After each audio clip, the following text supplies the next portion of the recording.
Et puis il était avec nous jusqu'à 10h, notre invité du petit-déj de Star, Pierre de Marseille. Bah oui, parce qu'il a joué à la pétanque et il a gagné les doigts dans le nez. Les doigts dans le nez, c'est l'expression que je vous explique ce matin.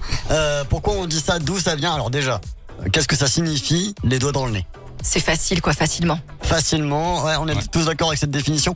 Effectivement, ça veut bien dire ça. Alors c'est marrant parce que l'origine de cette expression date du XXe siècle, au tout début en fait en 1912. Okay. Alors j'ai vraiment étudié plusieurs sources et ils disent toutes la même chose. Donc je peux vraiment. On peut l'affirmer du coup. Je peux l'affirmer. En 1912, c'est un commentateur qui commentait une partie de tu sais les courses hippiques. Oui, d'accord. Voilà. Et il a dit que le jockey avait gagné les doigts dans le nez. En fait, c'est une impro de commentateur. D'accord. L'expression n'existait pas du tout à l'époque et ça a fait marrer tout le monde. Oui, c'est pour ça qu'après le bouche à oreille, les spectateurs l'ont dit à leurs entourages respectifs. Et donc ça s'est propagé comme ça. Sauf qu'en fait, je n'ai pas réussi à trouver la course en question, le nom du commentateur en question. Parce que tant tu regardais la vidéo à l'époque, et peut-être qu'en fait, le jockey, il se grattait le nez à ce moment-là, au moment où il passait la ligne d'arrivée. Et donc il a gagné vraiment les doigts dans le nez. Le problème, c'est qu'en 1912, il n'y avait pas de vidéo, donc on ne le saura jamais.